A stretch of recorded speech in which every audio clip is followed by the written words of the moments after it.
Hello everyone, आप सभी का स्वागत है मेरे चैनल जिसका नाम है मिसेस आनंद क्लासेस और मैं हूँ स्मृति।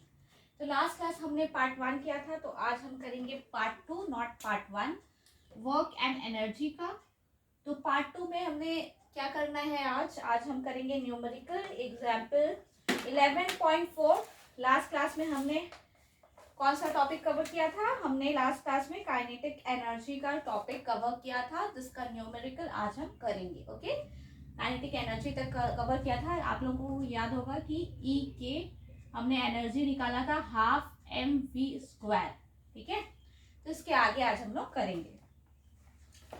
तो हम लोग देखते हैं एग्जाम्पल 11.4।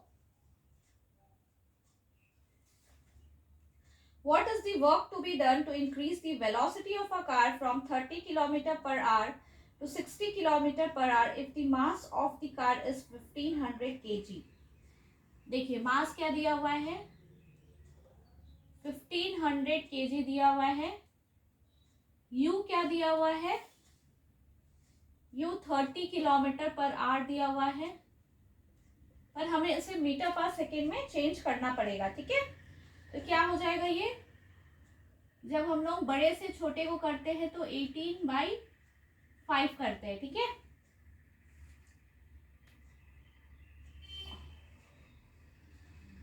ये आ जाएगा नहीं,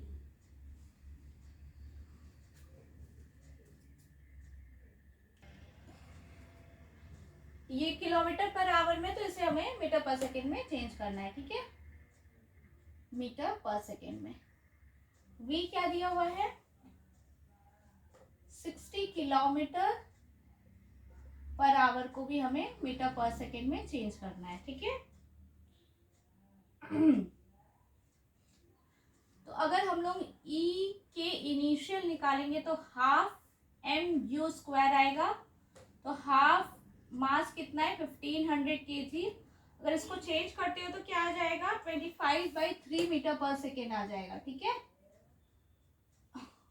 और इसको चेंज करोगे तो 50/3 आ जाएगा। ठीक है, 50/3 मीटर पर सेकेंड। ओके, तो इसको हम लोग इनिशियल वाला ले लेते हैं यहाँ पे 25/3।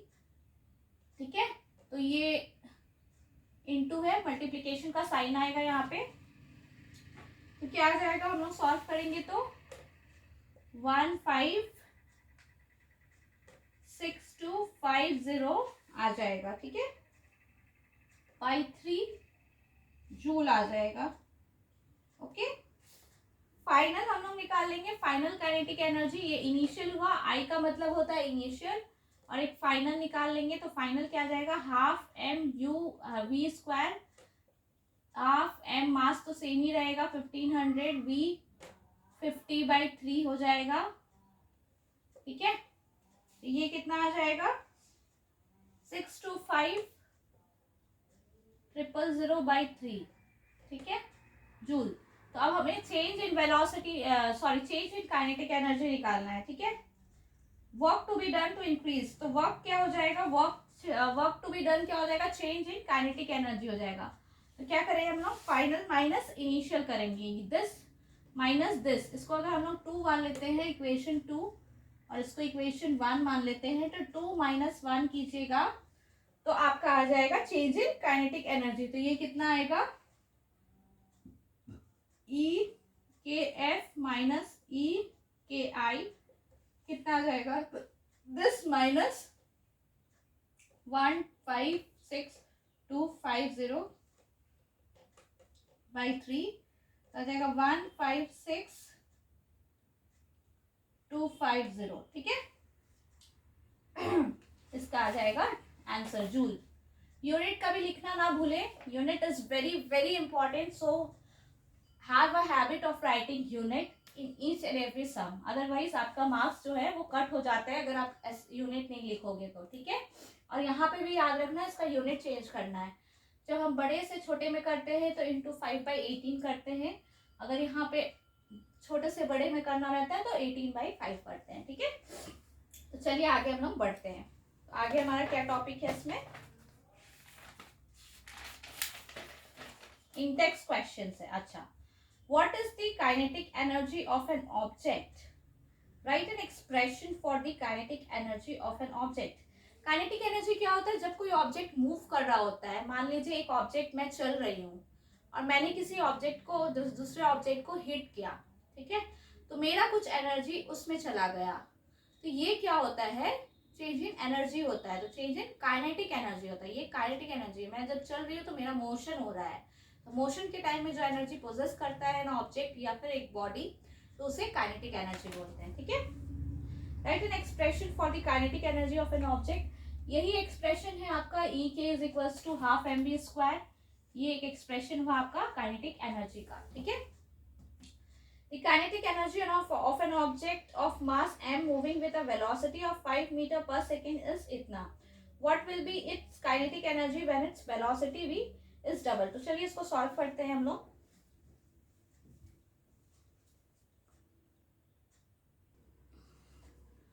तो इसमें क्या बोल रहा है कि काइनेटिक एनर्जी दिया हुआ है 25 जूल, ठीक है, 25 जूल, ठीक है। और वेलोसिटी क्या दिया हुआ है? 5 मीटर पर सेकेंड, ठीक है। अब क्या बोल रहा है? काइनेटिक एनर्जी, वेलोसिटी को अगर डबल कर देते, ये v1 मान लेते, v2 डबल कर देते, डबल मतलब मल्टीप्लाई बाई 2, तो क्या आ जाएगा? 10 मीटर पर सेकेंड, ठीक है। तो पहले हम लोग को क्या होगा? इसका मास निकालना पड़ेगा, ठीक है। मास अगर हम लोग को जब पता चल जाएगा ऑब्जेक्ट का, तो हम लोग फिर से काइनेटिक एनर्जी निकाल सकते हैं। तो देखिए हम लोग अगर इस पहले E k को लेंगे तो हाफ mv1² करना होगा, ठीक है। तो E k 25 जूल दिया है, हाफ मास हमें नहीं पता, हमें निकालना है, v1 5 का स्क्वायर होगा, 25 into 2 divided by 25 is equals to m। तो मास कितना निकल गया? 2 kg निकल गया, ठीक है। मास हमारा पहला पार्ट में निकल गया। अब हम लोग सेकेंड पार्ट में क्या देखेंगे? E के निकालने बोला है क्वेश्चन में, ठीक है। क्या बोला है? काइनेटिक एनर्जी निकालना है, ठीक है। तो काइनेटिक एनर्जी कैसे निकालेंगे? फिर से हमें यही इक्वेशन में बैठाना है, v2 इस बार लेना है हमें, हाफ मास कितना है? 2 ही है, v2 क्या है? 10 है, 10 का स्क्वायर कर दीजिए, तो ये 10 का स्क्वायर जूल ही आ जाएगा, आंसर 100 जूल। तो ये निकला हमारा सेकेंड पार्ट। अब थर्ड पार्ट क्या है? What will be it's kinetic energy when its velocity is increase 3 times. मतलब इसको 3 बार कर दीजिए तब निकालिएगा। तो सिमिलर है, तो आप लोग सॉल्व कर सकते हैं। अगर आपको मेरे वीडियोस अच्छे लग रहे हो, अगर आपको इन्फॉर्मेटिव लग रहे हो, तो kindly subscribe to my channel Mrs Anand classes. मैं बहुत ज़्यादा एफर्ट डाल रही हूँ ताकि आप लोगों को क्लियर हो। मैं कॉन्सेप्ट पे ही ध्यान देती हूँ। कॉन्सेप्ट क्लियर रहता है तो बच्चे न्यूमेरिकल आराम से सॉल्व कर लेते हैं, और कुछ न्यूमेरिकल जो एग्जाम्पल्स में रहते हैं वो भी मैं, और इन टेक्स्ट क्वेश्चंस में वो भी मैं प्रैक्टिस करवाती हूँ, ठीक है। तो अगर आप लोगों को अच्छा लग रहा हो, इन्फॉर्मेटिव लग रहा हो, तो काइंडली सब्सक्राइब कर दीजिए मेरे चैनल को, अपने फ्रेंड्स के साथ भी काइंडली शेयर कीजिए, ओके। चलिए अब हम लोग आगे बढ़ते हैं पोटेंशियल एनर्जी में, okay.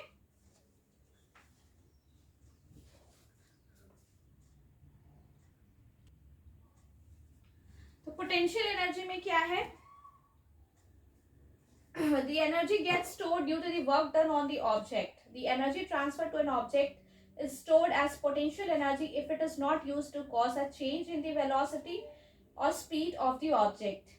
Take a rubber band, hold it with one hand and pull from the other. The band stretches.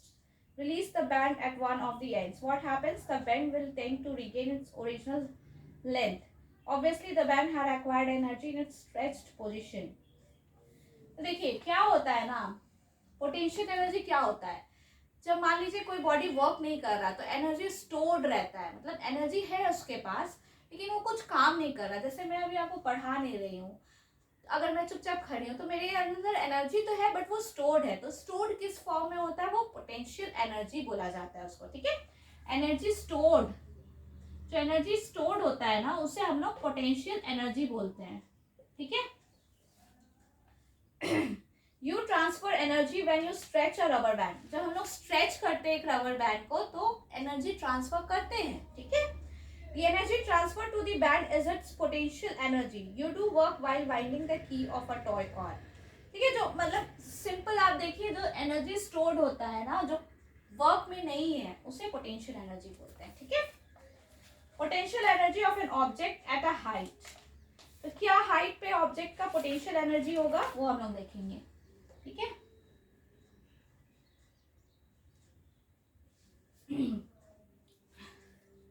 The gravitational potential energy of an object at a point above the ground is defined as the work done in raising it from the ground to that point against gravity.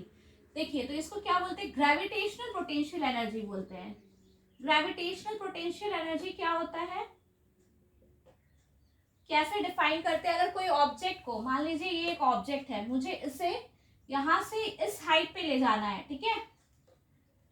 तो इस height पे ले जाने पे जो मुझे energy चाहिए, ये ग्रेविटी के अगेंस्ट है, क्योंकि ग्रेविटी जो gravitational acceleration due to gravity या ग्रेविटेशनल फोर्स जो होता है वो एक्ट डाउनवर्ड करता है।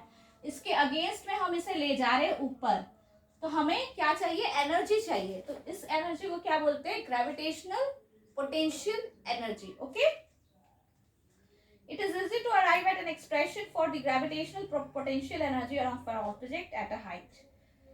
तो क्या वर्क डन हमें करना पड़ेगा, वर्क डन क्या होता है हमारा, फोर्स इनटू डिस्प्लेसमेंट होता है, ठीक है। वर्क डन हमारा फोर्स इनटू डिस्प्लेसमेंट होता है, ठीक है। फोर्स क्या होता है, mass into acceleration due to gravity आएगा, डिस्प्लेसमेंट जिस हाइट तक हमको ले जाना है, मान लीजिए h, तो ये h आ गया, तो ये mgh हो गया, ठीक है। वर्क डन जो हुआ हमारा वो m into G into H आ गया। Since work done on the object is equal to energy, तो एनर्जी भी हम लोग बोल सकते हैं वर्क डन एनर्जी के बराबर होता है, तो पोटेंशियल एनर्जी भी यही होगा, mass into acceleration due to gravity into जिस हाइट में आपको लेके जाना है वो। तो ये वर्क डन हमने पढ़ा है कि वर्क डन जो होता है ऑब्जेक्ट पे वो एनर्जी के इक्विवेलेंट होता है, ठीक है, इक्वल होता है। अब देखिए यहाँ पे क्या दिया हुआ है, the potential energy of an object at a height depends on the ground level or the zero level you choose. An object in a given position can have a certain potential energy with respect to one level and a different value of potential energy with respect to another level. देखिए अब क्या है ना, level पे भी depend करता है potential energy. अगर इस लेवल पे आप देख रहे हैं तो इसका अलग पोटेंशियल एनर्जी होगा, अगर इसका पाथ कुछ और होगा तो इसका पोटेंशियल एनर्जी डिफरेंट होगा। जैसे यहाँ एग्जाम्पल में बताया हुआ है, हम लोग देखते हैं, ठीक है। एग्जाम्पल में क्या बताया हुआ है,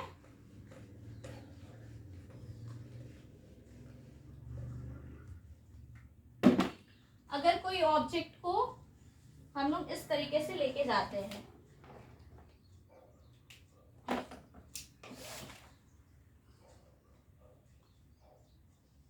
ये एक पाथ है, ठीक है, तो यहाँ पे पोटेंशियल एनर्जी अलग होगा। और अगर हम लोग मान लेते हैं कि ये डिफरेंट पाथ से हम लोग लेके जाते हैं, ठीक है,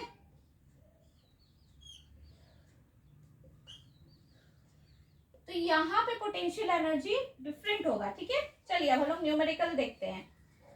Find the energy possessed by an object of mass 10 kg when it is at a height of 6 meter above the ground, given 9.8 meter per second square, ठीक है। तो अब हम लोग इसको फाइंड करते हैं, ओके।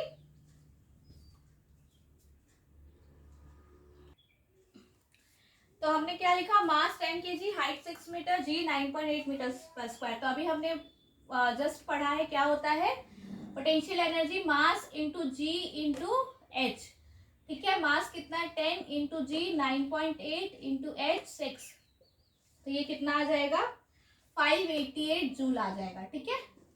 चलिए हम लोग आगे बढ़ते हैं।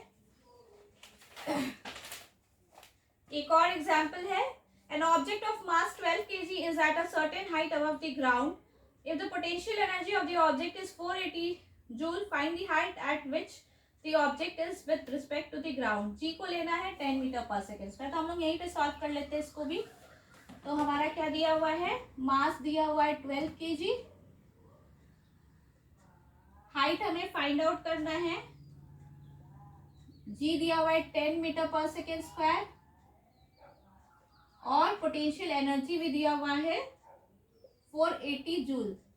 तो हमारा फॉर्मूला क्या है, m into G into H, मास दिया है 12, जी दिया है 10, एच हमें फाइंड करना है और ये दिया है 480। बहुत सिंपल है, 480 divided by 12 into 10 is equals to H. तो कितना आ जाएगा, h is equal to 4 metre आ जाएगा। ठीक है, बहुत सिंपल सा सम था। जब भी आप न्यूमेरिकल सॉल्व करते हैं ना, तो एक चीज ध्यान में रखिएगा, जो जो आपके क्वेश्चन में दिया हुआ है वो सारी वैल्यूज को आप पहले लिख लीजिए, देन जो आपका फॉर्मूला है उसे लिख लीजिए और पुट कर दीजिए। तो इससे आपका बहुत कम टाइम में और एकदम करेक्ट न्यूमेरिकल सॉल्व हो जाएगा। ठीक है, ये एक ट्रिक बोल सकते हैं आप, क्योंकि अगर ये ट्रिक फॉलो करते हैं तो बच्चे का जो क्वेश्चन होता है ना, वो सॉल्व जल्दी भी होता है और वो करेक्टली भी सॉल्व करते हैं। ठीक है, तो हम लोग आगे देखते हैं। Are various energy forms interconvertible. Interconvertible का मतलब क्या होता है कि एक एनर्जी सोर्स से हम लोग दूसरे एनर्जी सोर्स में कन्वर्ट कर सकते हैं क्या?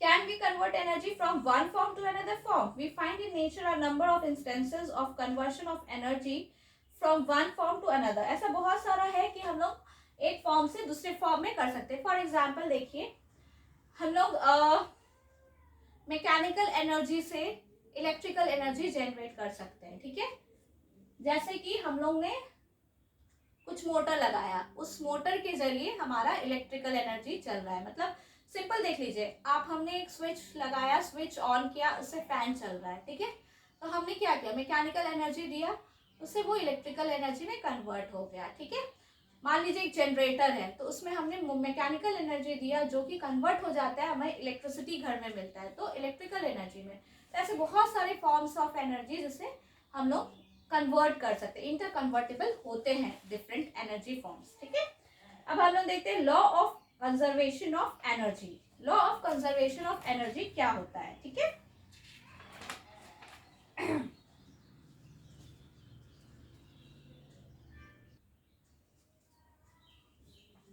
Law of conservation of energy. ठीक है, ये क्या बोलता है, the sum of kinetic energy and potential energy of an object is its total mechanical energy। तो हम लोग को क्या पता है कि kinetic energy would be the largest. देखिए, अगर मान लीजिए कि पोटेंशियल अगर एनर्जी अगर आपका mgh है, तो उस समय काइनेटिक एनर्जी 0 होगा, क्योंकि वो मोशन में नहीं है। काइनेटिक एनर्जी कब होता है, जब बॉडी मोशन में होता है। तो क्या है कि जो काइनेटिक एनर्जी है हमारा और जो हमारा पोटेंशियल एनर्जी है, ठीक है, ये बराबर होता है मैकेनिकल एनर्जी का, जिसे हम एक कांस्टेंट बोल सकते हैं। तो law of conservation of energy यही है। ठीक है, जब ये 0 होगा तो ये mgh होगा, जब ये हाफ mv² होगा तो ये 0 होगा। तो काइनेटिक एनर्जी, पोटेंशियल एनर्जी इस तरह से अप्लीकेबल होते हैं। ठीक है, the sum of we find that during the free fall of an object, the decrease in its potential energy at any point in its path appears as an equal amount of increase in kinetic energy. There is thus a continual transformation of gravitational potential energy into kinetic energy। देखिए, जब कोई object ऊपर से नीचे गिर रहा है, तो इसका क्या हो रहा है, पोटेंशियल एनर्जी पहले यहाँ पे 0 था, सॉरी यहाँ पे mgh था, अब ये यहाँ से नीचे गिर रहा है, तो क्या हो रहा है, ये मोशन में आ रहा है, तो क्या होगा, पोटेंशियल एनर्जी डिक्रीज होते जाएगा। ठीक है, काइनेटिक एनर्जी बढ़ते जाएगी। तो इस तरह से हमेशा ट्रांसफॉर्मेशन होते रहता है, पोटेंशियल एनर्जी से काइनेटिक एनर्जी, काइनेटिक एनर्जी से पोटेंशियल एनर्जी। ठीक है, तो अब हम लोग देखते हैं रेट ऑफ डूइंग वर्क क्या होता है। तो ये समझ गए ना, conservation of law of conservation of energy यही है, kinetic plus potential energy is equals to constant. ठीक है, हम लोग आगे देखते हैं।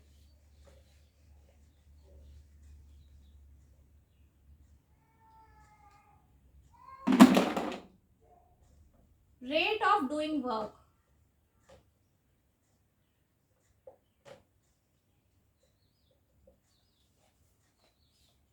do all of us work at the same rate? Do machines consume or transfer energy at the same rate? Agents that transfer energy do work at different rates. A stronger person may do certain work in relatively less time. देखिए, rate of change of doing work मतलब क्या होता है, मैं अभी पढ़ा रही हूँ तो मेरा स्पीड अलग है। ठीक है, कोई और टीचर आपको पढ़ाता होगा तो उसका स्पीड अलग होता होगा, कुछ और वे होता होगा, तो सबका rate of change of doing work जो है वो अलग है, ठीक है। तो ऐसे ही एनर्जी जो ट्रांसफर होता है एक फॉर्म से दूसरे फॉर्म में, तो किसी ऑब्जेक्ट में जल्दी हो सकता है, किसी में देर से हो सकता है, मतलब किसी में कम टाइम लग सकता है, किसी में ज्यादा टाइम लग सकता है। तो ये रेट ऑफ डूइंग वर्क भी होता है, ठीक है। तो रेट ऑफ डूइंग वर्क को क्या बोलते हैं हम लोग, ठीक है। The speed with which this power measures the speed of work done, that is how fast or slow work is done. देखिए रेट ऑफ डूइंग वर्क किससे मेजरमेंट होता है, पावर एक हमारा है जो साइंटिस्ट ने निकाला है टर्म, जिससे हम लोग मेजर करते हैं रेट ऑफ डूइंग वर्क, ठीक है। कितना कोई फास्ट काम कर रहा है या स्लो काम कर रहा है वो कैसे मेजर करेंगे, वो हम लोग साइंटिफिक टर्म में पावर से मेजर करते हैं। सबको समझ में आ रहा है, पावर से हम लोग मेजर करते हैं, ठीक है। पावर क्या होता है, वर्क बाय टाइम होता है, work done by time taken, ठीक है। इससे इसका जो रेशियो होता है इसे हम पावर बोलते हैं, ठीक है।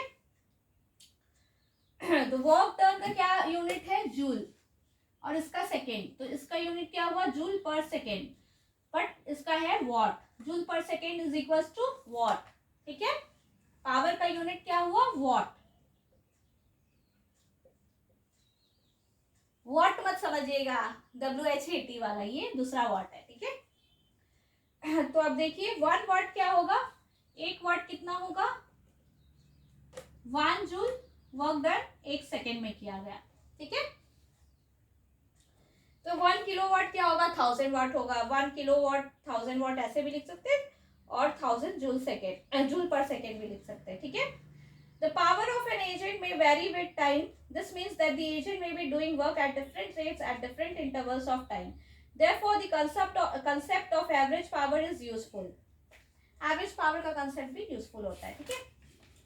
अब हम लोग देखते हैं न्यूमेरिकल्स, थोड़े न्यूमेरिकल्स देखते हैं हम लोग। इसके ऊपर न्यूमेरिकल्स दिया हुआ है आपके बुक में, एग्जाम्पल्स देखते हैं।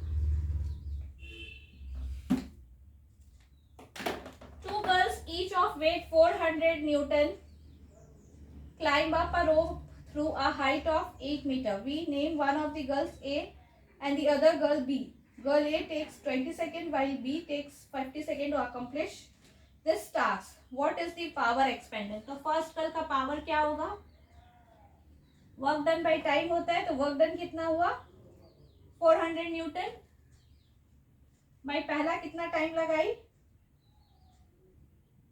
अच्छा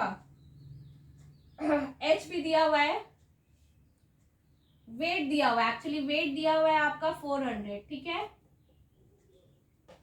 हाइट दिया हुआ है 8 मीटर, ठीक है। तो पहले हमें निकालना पड़ेगा आपका वर्क डन, ठीक है। तो वर्क डन निकालना पड़ेगा, तो वर्क डन निकाल लेते हैं, mgh हो जाएगा। मास दिया है 400 इंटू जी 9.8 इंटू एच कितना दिया हुआ 8 मीटर, ठीक है।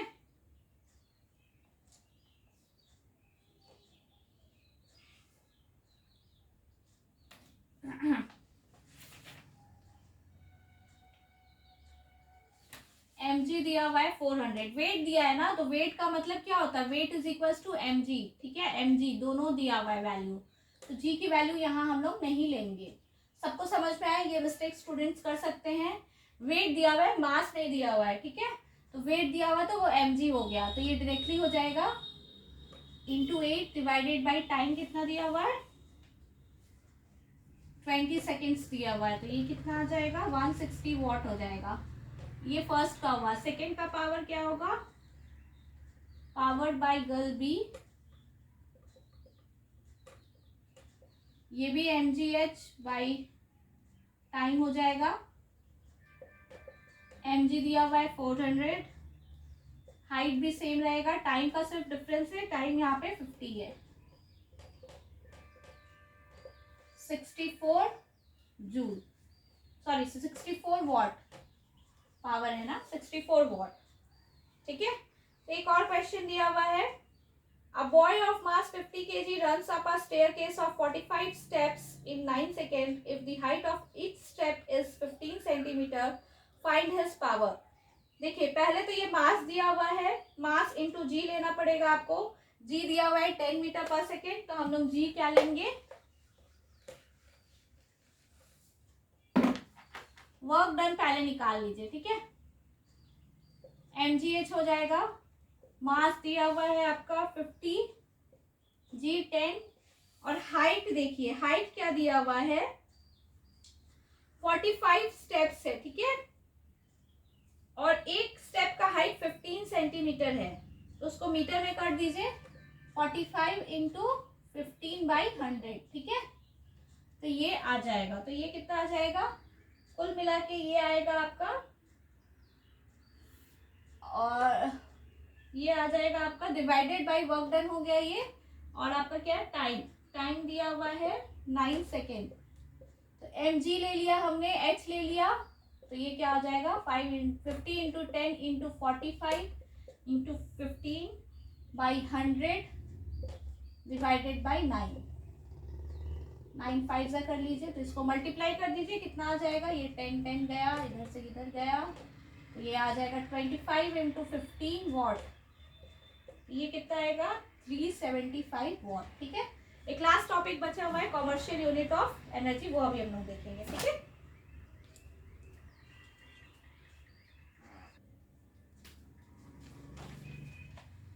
What is power, in text questions देख लीजिए। पावर क्या है, रेट ऑफ डूइंग वर्क, ठीक है।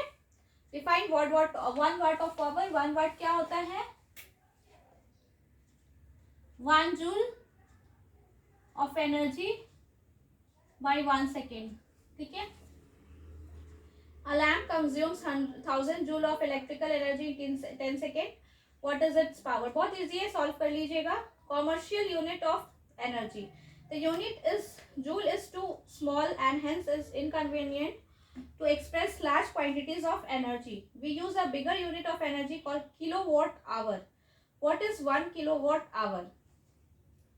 Let us say we have a machine that uses 1000 joule of energy. 1 kilowatt, 1 watt क्या होता है 1 जूल पर सेकेंड, ठीक है। किलोवाट क्या हो जाएगा 1000 वाट हो जाएगा, 1 आवर मतलब 3600, 1 किलोवाट आवर क्या होता है 1 किलोवाट इंटू 1 आवर। देखिए हमारा जो कॉमर्शियल यूनिट ऑफ एनर्जी है वो क्या है किलोवाट आवर, ठीक है। 1 किलोवाट क्या हुआ 1000 वाट, 1 आवर 3600 सेकेंड, ठीक है। तो ये जूल में हो सकता है वॉट पर, तो ये क्या हो जाएगा 36 जूल, ठीक है। तो 1 किलोवाट आवर क्या हो गया 3.6 इंटू 10⁶ जूल। तो कॉमर्शियल यूज जो मतलब हम लोग पढ़ाई के लिए नहीं यूज करते, जो कॉमर्शियल मतलब काम के लिए यूज होता है इलेक्ट्रिकल एनर्जी में, वो किलोवाट आवर होता है, क्योंकि जूल एक बहुत छोटा सा यूनिट है, ठीक है। 1 यूनिट मीन्स 1 किलोवाट आवर। जैसे हम लोग कॉमर्शियल टर्म्स में बोलते हैं 1 यूनिट इलेक्ट्रिकल एनर्जी कंज्यूम होता है, यूनिट का मतलब क्या होता है 1 किलोवाट आवर, ठीक है। ये किसके बराबर है 3.6 इंटू 10⁶ जूल। ये कैसे आया अभी हमने जस्ट देखा, ठीक है। लास्ट न्यूमेरिकल है an electrical bulb of 60 watt is used for 6 hours per day. Calculate the units of energy consumed in 1 day by the bulb. ठीक है 60 watt को हम लोग को पहले किलो वाट में ये करना होगा चेंज। टाइम दिया हुआ है तो एनर्जी क्या हो जाएगा power into time taken, power दिया हुआ है 60 वाट जिसको हम लोग किलो वाट में कर दिए, तो किलो वाट आवर को हम लोग यूनिट बोलते हैं, ठीक है। ये 1 यूनिट हुआ, 1 यूनिट, तो 0.36 यूनिट्स आएगा इसका, ठीक है। तो हम लोग एक बार देख भी लेते हैं पावर कितना दिया हुआ है 60 वाट। 60 वाट को किलोवाट में करने के लिए 1000 से डिवाइड कर दीजिए तो किलोवाट में आ जाएगा, 0.06 किलोवाट हो गया। टाइम दिया हुआ है 6 आवर्स, तो एनर्जी क्या हो जाएगा पावर इंटू टाइम हो जाएगा, पावर 0.06 किलोवाट है इंटू टाइम है 6 आवर, तो ये 0.36 किलोवाट आवर हो गया, जो कि 0.36 यूनिट्स हुआ। ठीक है, इतना यूनिट कंज्यूम किया एनर्जी। तो कॉमर्शियल टर्म में हम लोग यूनिट बोलते हैं। 1 kilowatt hour is equals to 1 unit. ठीक है, तो इसी के साथ ये चैप्टर खत्म होता है। अगर आप सभी को मेरे चैनल, मेरा चैप्टर, मेरा वीडियोस अच्छा लग रहा हो पढ़ाना, तो काइंडली सब्सक्राइब कीजिए मिसेस आनंद क्लासेस में, और सारे वीडियोस काइंडली अच्छे से जाके जल्दी जल्दी वॉच कर लीजिए। ओके, और अपने फ्रेंड्स के साथ शेयर कर लीजिए। Thank you, thanks a lot for watching.